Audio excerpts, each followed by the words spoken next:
When we first moved into Willow Creek, I thought it was the perfect place to start over. After years of living in a cramped apartment in the city, where sirens wailed at all hours and neighbors argued through thin walls, this quiet suburban neighborhood felt like a dream come true. The houses here were charming. White picket fences lined the streets, flower beds burst with vibrant colors, and towering oak trees shaded every corner. It seemed almost too good to be true.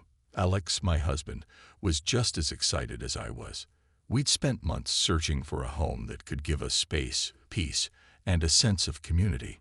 And when we found 12 Willow Lane, a cozy 3-bedroom house with a backyard big enough for Lily's swing set, we knew it was meant to be. Our daughter, Lily, was only 6 months old then, and everything about Willow Creek felt right for raising her. The day we moved in, our new neighbors came by to welcome us.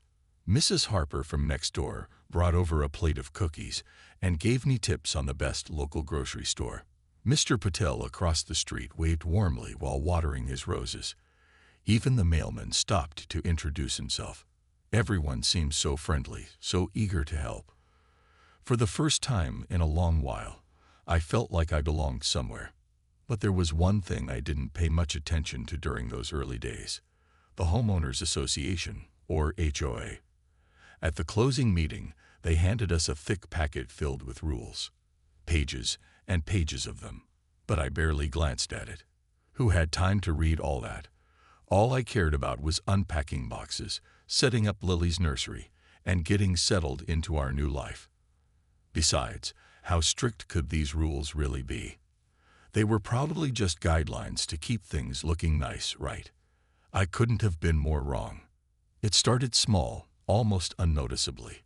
A week after we moved in, I received a polite letter in the mailbox. "Dear resident," it began, "we noticed your recycling bin is placed outside the designated area. Please ensure it remains within the marked zone." Okay, fine, no big deal. I adjusted the bin and forgot about it. But then another letter arrived a few days later. This time, it was about the color of our front door. Apparently, the soft gray we'd chosen wasn't approved by the HOA's design committee. They requested we repaint it to maintain uniformity with the rest of the neighborhood.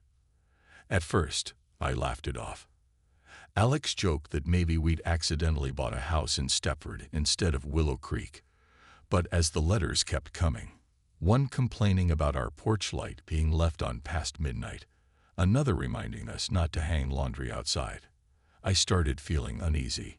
It wasn't just annoying. It felt invasive, like someone was always watching, judging every little thing we did. Then came the incident with the garden gnomes. Alex loved quirky decorations, and he surprised me with 2 cheerful ceramic gnomes for our flower bed. I thought they added character, but apparently the HOA disagreed. The very next morning, a bright orange notice was taped to our door. Decorative items must adhere to community aesthetic standards. Translation: no gnomes allowed. That's when doubt crept in. Was this really the fresh start we'd hoped for? Or had we stepped into something far more complicated than we realized? As I stood on the porch staring at that notice, I couldn't shake the feeling that Willow Creek wasn't quite the paradise it appeared to be. Something darker lurked beneath its pristine surface, and somehow I knew we were about to find out what it was. The gnome incident should have been a wake-up call, but I convinced myself it was just a fluke. Maybe the HOA was having an off week, or perhaps our neighbors were overly enthusiastic about enforcing the rules. Either way, Alex and I decided to let it go. We packed up the gnomes and stored them in the garage, figuring it wasn't worth the hassle. After all, we had bigger things to focus on, like Lily's first steps, which she took right in the middle of our living room floor one sunny afternoon. But the letters didn't stop. In fact, they seemed to multiply. One day, it was about the height of our hedges. They were exceeding the maximum allowable limit. Another day, it was about parking our car in the driveway overnight instead of inside the garage. Each notice came with polite language and cheerful fonts, but beneath the surface, there was an unmistakable tone of authority. Comply, or else. At first, I tried to rationalize it. Rules are important, I told myself. They keep neighborhoods looking nice, and who wouldn't want that? But as the weeks went by, I began to notice something strange. None of our neighbors ever mentioned the HOA unless absolutely necessary. When I brought it up casually during a chat with Mrs. Harper, she quickly changed the subject, mumbling something about her roses needing water. Even Mr. Patel, who always seemed so friendly, avoided eye contact when I asked if he'd ever received any notices. It was like everyone knew something I didn't, and whatever it was, they weren't eager to share. Then came the meeting. It wasn't optional. A crisp white envelope appeared in our mailbox one evening, inviting us to attend the monthly HOA gathering at the community center. The invitation sounded pleasant enough. Refreshments would be served, and it promised to be a wonderful opportunity to connect with your neighbors. But there was something about the wording that made my stomach churn. Your presence is required. It said, not requested. Required. As if skipping it would result in consequences far worse than a strongly worded letter. Alex and I debated whether to go. He thought it might be a good idea to show our faces, play nice, and maybe even make some friends. I wasn't so sure. Something about the whole situation felt off, like walking into a room where everyone already knows your secrets. Still, curiosity got the better of me. If nothing else, I wanted to see what this mysterious HOA was really about. The community center was exactly what you'd expect. A bland beige building with folding chairs arranged in neat rows and a podium at the front. Most of the seats were already filled when we arrived, and the air buzzed with quiet conversation. People smiled politely as we took our seats near the back, but no one approached us. Instead, they exchanged knowing glances, their expressions unreadable. When the meeting began, a tall man with slicked back hair and a suit that looked too expensive for a neighborhood association stepped up to the podium. His name was Mr. Grayson, and he introduced himself as the president of the HOA. His voice was smooth, almost hypnotic, as he welcomed everyone and launched into a presentation about upcoming projects, a new playground, improved streetlights, plans for a holiday parade. On the surface, it all sounded wonderful. But then he started talking about compliance. Uniformity, he said, his tone shifting slightly, is the cornerstone of our community. Without it, Willow Creek loses its charm, its identity. That's why adherence to our guidelines isn't just recommended, it's essential. He paused, letting his words sink in before continuing. For those who struggle to meet these standards, rest assured that we're here to help. However, repeated violations will require corrective measures. Corrective measures. The phrase sent a chill down my spine. What did that even mean? No one asked, though. The room remained silent, save for the occasional nod of agreement. I glanced around, searching for signs of discomfort or rebellion, but everyone sat perfectly still, their faces blank masks. It was eerie, like watching actors in a play where only I knew the script was wrong. By the time the meeting ended, I was more confused than ever. Had I imagined the tension in the room? Was I overreacting to harmless bureaucracy? As we walked back to the car, Alex tried to reassure me. It's just a bunch of rules, he said. We'll figure it out. But deep down, I couldn't shake the feeling that we were being pulled into something much bigger and much darker than either of us understood. And as we drove home under the glow of the streetlights, I realized that Willow Creek wasn't just a neighborhood. It was a game, and we were playing without knowing the rules. The days following the HOA meeting were strange. I couldn't stop thinking about Mr. Grayson's words. Uniformity, compliance, corrective measures. They echoed in my mind like a warning, though I couldn't quite put my finger on why. Maybe it was the way he'd said them, with that practiced smile and steely gaze, as if daring anyone to challenge him. Or maybe it was the silence of the other residents, their eerie compliance. Whatever it was, it left me uneasy. Alex, on the other hand, seemed unfazed. You're reading too much into this, he told me one evening as we sat on the couch, lyly giggling between us. It's just a neighborhood association. People get worked up over nothing all the time. He had a point. I've always been the type to overthink things, but something about Willow Creek felt different. It wasn't just the rules. It was the atmosphere, the unspoken pressure to conform. Even Lily's laughter felt quieter here, as if the house itself knew we weren't supposed to make too much noise. Still, life went on. We tried to focus on the positives. The quiet mornings, the friendly waves from neighbors, the way the sunlight filtered through the trees in our backyard. But then came the incident with Mrs. Harper. It started innocently enough. She stopped by one afternoon while I was watering the plants on our front porch. "Lovely day, isn't it?" she said, her voice light, but tinged with something I couldn't place. Nervousness, maybe. I nodded and smiled, making small talk about the weather and how well her roses were blooming.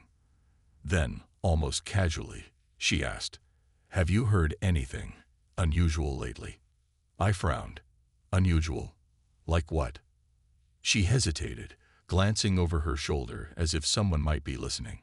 "Nothing specific," she said quickly, forcing a laugh. "Just, neighborhood gossip.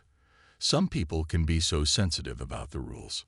Her vagueness only made me more curious. What kind of rules? I pressed gently, trying not to sound too eager. Mrs. Harper shifted uncomfortably, clutching her gardening gloves tighter. "Oh, it's silly, really. Forget I said anything." And before I could respond, she turned and hurried back to her house, leaving me standing there with 1,000 questions swirling in my head. That night, I decided to do some digging. Alex was already asleep, and Lily was tucked into her crib, so I tiptoed downstairs and pulled out the thick HOA packet we'd received when we moved in. For the first time, I read it cover to cover, and what I found chilled me to the bone. The rules weren't just about aesthetics or property values. There were sections on noise levels. No audible disturbances between 9 p.m. and 7 a.m. Pet restrictions. Dogs must remain leashed at all times, even in fenced yards. And even social behavior. Residents are encouraged to report any activity deemed disruptive to community harmony. The language was vague enough to mean almost anything, and buried deep in the fine print was a clause about penalties for non-compliance. Fines, sure, but also mentions of community service hours and mandatory mediation sessions. Worst of all was the section on dispute resolution. If a resident refused to comply after multiple warnings, the HOA reserved the right to take further action, though it didn't specify what that entailed. A note at the bottom read, "All decisions made by the board are final and binding." I stared at the page, my heart pounding. This wasn't just a set of guidelines. It was a system designed to control every aspect of our lives. And suddenly, Mrs. Harper's cryptic comment made sense. Something was going on in Willow Creek, something no one wanted to talk about openly. The next morning, I decided to test the waters. I called Mrs. Patel across the street, pretending to ask for advice on planting flowers. When the conversation turned casual, I mentioned the HOA. "Do you ever feel like the rules are a little strict?" I asked carefully. There was a long pause on the other end of the line. "I wouldn't say that," she finally replied. Her tone clipped. "They're just trying to keep things nice around here." "But don't you think some of it is a bit much?" I persisted. "Like the noise rule. What happens if someone has a party or plays music?" Another pause, longer this time. "Look," she said quietly, "it's better not to ask too many questions. Just follow the rules, and everything will be fine." Her words sent a shiver down my spine. Follow the rules, or else. That seemed to be the unspoken mantra of Willow Creek. But what happened to those who didn't? As I hung up the phone, I realized I wasn't just curious anymore. I was scared. Scared of the HOA, scared of my neighbors, and most of all, scared of what might happen if we stepped out of line. Because now I knew, this wasn't just about keeping up appearances. This was about power, and whoever controlled the HOA held all the cards. The more I thought about it, the angrier I became. Who were these people to dictate how we lived our lives? Sure, rules are important for keeping a neighborhood tidy and peaceful, but this wasn't about tidiness. It was about control. And the worst part, everyone seemed too afraid to say anything. I tried talking to Alex again, hoping he'd finally take me seriously. It's not just about the rules, I told him one evening as we cleaned up after dinner. It's like they're watching us, waiting for us to mess up. He sighed, drying his hands on a dish towel. You're blowing this out of proportion. People follow rules because it makes life easier. That's all. Easier for who? I shot back, my voice rising despite myself. For them. For Mr. Grayson and his little board of yes men. What happens when someone doesn't play along, Alex? What then? He didn't have an answer.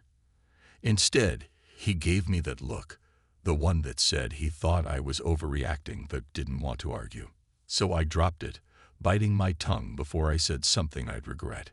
But inside, the frustration simmered. How could he not see what was happening?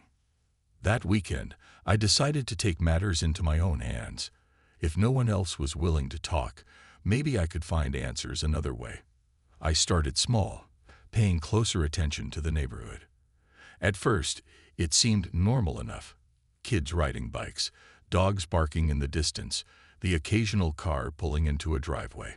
But the longer I watched, the more I noticed things that didn't add up. Take Mrs. Harper, for example. She was always outside tending to her garden, yet she never spoke to anyone unless they approached her first. Her curtains were drawn tight at night, even though her house faced away from the street. And then there was Mr. Pottle. His roses were immaculate, but he rarely left his yard, and when he did, he moved quickly, head down, as if avoiding eye contact. Even stranger was the house 3 doors down. It had been empty since we moved in, but late one night, I saw lights flickering inside. Not the warm glow of lamps or TVs. These were sharp, intermittent flashes, like someone was moving flashlights around. The next morning, the For Sale sign was gone, replaced by a shiny new mailbox with the name Johnson engraved on it. No moving truck, no furniture being carried in, just a sudden change overnight. I couldn't shake the feeling that something was off, so I did what any curious person would do. I went online. Willow Creek had its own website, complete with newsletters, event calendars, and a forum for residents. Most of the posts were harmless updates about potlucks and landscaping tips, but buried deep in the archives, I found something unsettling. A thread titled "Heo Concerns" caught my eye. It was locked now, but snippets of old comments remained visible. One user wrote, "They fined me $500 for painting my shutters blue instead of gray. Said it disrupted the aesthetic." Another replied, "Be glad that's all they did. My neighbor got hit with community service for leaving his trash cans out too long." Someone else chimed in, "Don't push back. Trust me, you don't want to know what happens if you fight them." The last comment sent chills down my spine. Fight them.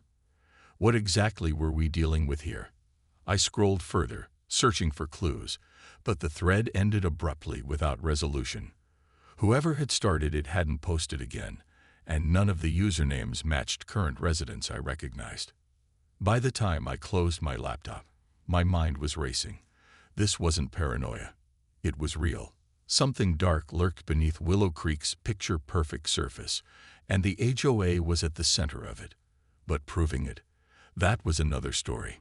The next day, I decided to test the waters again, this time in person. I walked over to Mrs. Harper's house under the pretense of borrowing sugar.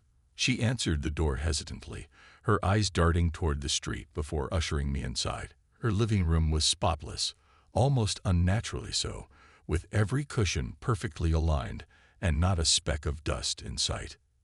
"I need to ask you something," I said once we were seated. "About the HOA." Her face went pale. "Please," she whispered, glancing nervously toward the window. "Don't bring that up here." "Why not?" I pressed. "What are you so afraid of?" She leaned in close, her voice barely audible. You don't understand. They know everything. Every little thing. If you step out of line, they'll make sure you regret it." Before I could respond, she stood abruptly, signaling the conversation was over. "Here's your sugar," she said, thrusting a bag into my hands. "Now please, go home." As I walked back to my house, I realized two things. First, Mrs. Harper wasn't crazy. She was terrified. And second, whatever power the HOA held, it was stronger than I'd imagined. Stronger, maybe, than I wanted to admit. Because now I knew I wasn't just fighting against rules. I was fighting against fear itself. The conversation with Mrs. Harper left me rattled, but it also lit a fire inside me. For the first time, I felt like I had proof that something was deeply wrong in Willow Creek. It wasn't just my imagination or paranoia. The fear was real, and it was everywhere. But what could I do about it? How could I fight an invisible enemy that seemed to control everything? That night, I couldn't sleep. Every creak of the house sounded louder than usual, every shadow darker. I kept replaying Mrs. Harper's words in my head. They know everything. Who exactly were they? Was it just Mr. Grayson and his board, or was there something bigger at play? And how far would they go to keep their secrets safe? By morning, I'd made up my mind. If no one else was willing to stand up to the HOA, then I would have to start small, very small. The first step was gathering information. I needed to know who else might be questioning the rules, who else felt trapped in this suffocating web. But asking outright was too risky. People were scared, and rightfully so. Instead, I decided to observe. Over the next few days, I paid closer attention to my neighbors. At first glance, everything seemed normal. Kids played outside, mail carriers delivered letters, and cars pulled in and out of driveways. But the longer I watched, the more cracks began to show. Take Mr. Patel, for instance. His roses were always perfect, yet he never smiled when he watered them. He moved methodically, almost robotically, as if going through the motions without any joy. One afternoon, I saw him staring at his garden for a long time, his shoulders slumped, before abruptly turning and heading back inside. Whatever spark had once driven him to nurture those flowers seemed to have dimmed. Then there was the Johnson family, or whoever they were. Their sudden appearance still puzzled me. They kept to themselves, rarely stepping outside except to retrieve mail or take out the trash. Even then, they moved quickly, heads down, avoiding eye contact. Once, I thought I saw someone peeking through their blinds late at night, but when I waved, the curtains snapped shut. But the most unsettling discovery came from the empty house across the street. Remember the one that had been vacant since we moved in? Well, it wasn't empty anymore. One evening, while Alex was putting Lily to bed, I noticed lights on inside. Not the warm glow of a lamp, but harsh fluorescent bulbs that illuminated the entire living room. Through the window, I could see boxes stacked neatly against the walls and a man pacing back and forth, talking animatedly on the phone. Something about the scene felt staged, like he wanted people to see him there. The next morning, I walked past the house under the guise of taking a stroll. Sure enough, a shiny new sign read "Welcome Home" in bold letters on the front lawn. Yet when I peeked inside the garage, there was no car. No tools, no bikes, nothing personal at all. It was as if someone had moved in overnight, not to live, but to create the illusion of life. All these details gnawed at me, piecing together a puzzle I didn't fully understand. What was the purpose of these charades? Were they meant to intimidate us? To remind us that the HOA was always watching? Or was there something else, something darker, at work? I tried bringing it up with Alex again, but he brushed me off. "You're seeing patterns where there aren't any," he said, shaking his head. "It's just a neighborhood, Sarah, not some conspiracy." His dismissal only fueled my determination. If he wouldn't help, I'd figure it out myself. That's when I remembered something Mrs. Harper had said. If you step out of line, they'll make sure you regret it. What did she mean by regret? Fines, mediation sessions, or something worse. To test the waters, I decided to break a minor rule, one small enough to gauge their reaction without causing too much trouble. The HOA had strict guidelines about holiday decorations. No inflatables, no oversized displays, and absolutely nothing political. So naturally, I bought a tiny American flag and stuck it in our flower bed. It was subtle, harmless, and technically within the size limit, but I knew it would push boundaries. Sure enough, the letter arrived 2 days later. Dear resident, it began. While patriotic symbols are appreciated, please ensure all decorative items comply with community aesthetic standards. Removal is required within 48 hours. There was no signature, just the official HOA seal stamped at the bottom. I stared at the notice, my hands trembling. This wasn't about aesthetics. It was about control. A tiny flag, barely noticeable, had triggered their wrath. What would happen if I pushed harder? Would they come after me directly? Or would they target Alex and Lily instead? The flag incident was the tipping point. I couldn't unsee the way the HOA operated now, how they pounced on even the smallest infractions, how their letters arrived with eerie precision, as if someone was always watching. But what scared me most was the realization that I wasn't just dealing with a group of overzealous rule enforcers. This was something else entirely, a system designed to keep us in line, to make sure we stayed quiet and obedient. Still, I refused to back down. If anything, the letter about the flag only made me angrier. Who were they to decide what I could or couldn't display on my own property? It wasn't illegal. It wasn't disruptive. It was a tiny piece of fabric waving in the breeze, for heaven's sake. And yet it had become a symbol of defiance, a line drawn in the sand between me and them. That night, I sat at the kitchen table with Alex, determined to convince him once and for all that this wasn't paranoia. They're not just enforcing rules, I said, sliding the notice across the table. This is about control, about making sure no one steps out of line. He sighed, running a hand through his hair. Sarah, I get it. Okay, you don't like the HOA, but picking fights isn't going to solve anything. Just take the flag down and move on. Move on? I snapped, my voice rising despite myself. Is that what everyone else does? They just roll over and let these people walk all over them.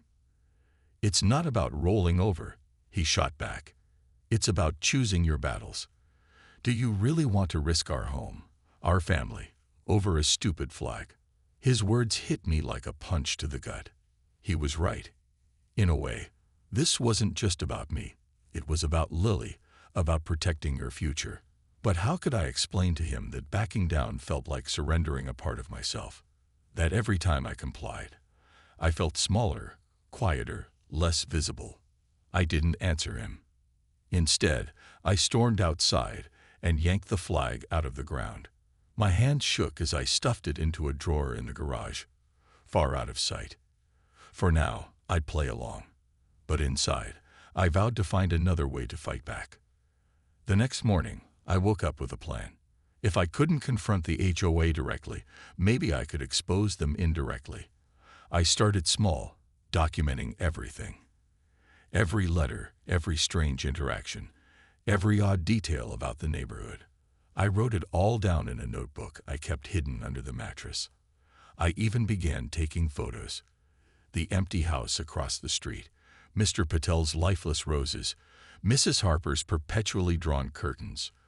At first, it felt silly, like I was building evidence for a case no one would believe. But the more I recorded, the clearer the pattern became. Then came the breakthrough, or so I thought. While scrolling through Willow Creek's online forum again, I stumbled upon a post from years ago, buried deep in the archives. The title read, "What Happened to the Millers?" Intrigued, I clicked on it. The thread was short but chilling. Someone asked why the Millers, a family who had lived in the neighborhood for years, suddenly disappeared without explanation. Their house sat vacant for months before new owners moved in overnight. No one seemed to know where the Millers went or why they left. One commenter speculated they'd violated an HOA rule. while another dismissed it as gossip. But the final reply stopped me cold. Don't ask questions you don't want answers to. My stomach churned as I stared at the screen. Was this what happened to people who defied the HOA? Did they simply vanish, erased from the community like they'd never existed? I wanted to dismiss it as paranoia, but the pieces fit too perfectly. The sudden arrivals, the hushed conversations, the fear etched into my neighbors' faces. Determined to dig deeper, I decided to visit the local library. Surely there would be records, news articles, property transfers, anything that might shed light on the Millers' disappearance. But when I arrived, the librarian hesitated before pulling up the files. "You're looking into Willow Creek?" she asked quietly, glancing around as if afraid someone might overhear. When I nodded, she leaned closer. "Be careful," she whispered. "Some things are better left alone." Her warning only fueled my resolve. By the time I left the library, I had copies of old newspaper clippings detailing similar cases. Families leaving abruptly, houses changing hands mysteriously, whispers of disputes with the HOA. None of it was concrete proof, but it was enough to confirm my worst fears. Something sinister was happening in Willow Creek, and the HOA was at the center of it. That evening, as I tucked Lily into bed, I realized I was standing on the edge of something dangerous. Exposing the truth wouldn't be easy, and it certainly wouldn't be safe, but I couldn't stay silent anymore. Not when my daughter's future depended on it. Whatever came next, I knew one thing for certain. The battle was just beginning. The final pieces of the puzzle fell into place one rainy afternoon. I was flipping through the old newspaper clippings I'd gathered, my mind racing with connections, when a knock at the door startled me. It was Mrs. Harper, her face pale and drawn, clutching a brown envelope like it might burn her hands. I didn't know who else to go to, she whispered, stepping inside before I could even invite her. Her voice trembled as she handed me the envelope. "You need to see this."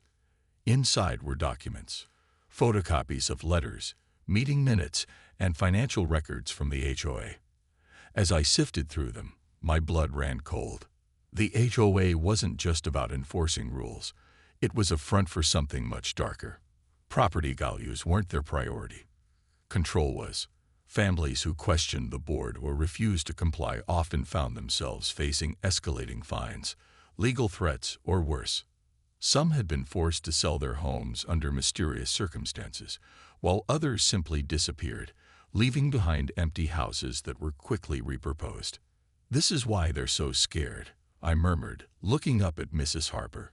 "Why everyone's too afraid to speak out." She nodded, tears welling in her eyes. "They make examples of people. If you push back, they take everything. Your home, your reputation, sometimes even your freedom. That's what happened to the Millers. They tried to fight, and now—" She trailed off, unable to finish the sentence. I felt sick to my stomach. This wasn't just about Willow Creek anymore. It was about survival. But I also knew we couldn't let them win. Not without a fight. That night, Alex and I sat down together, Lily sleeping peacefully upstairs. For the first time, he listened without interrupting as I laid out everything. The letters, the clippings, Mrs. Harper's visit, the pattern of fear that stretched across our neighborhood like a shadow. When I finished, he was silent for a long moment. "What do we do?" he finally asked, his voice heavy with resignation. "We expose them," I said firmly. "We gather everyone who's willing to stand up, the ones who are tired of living in fear. And we tell the truth.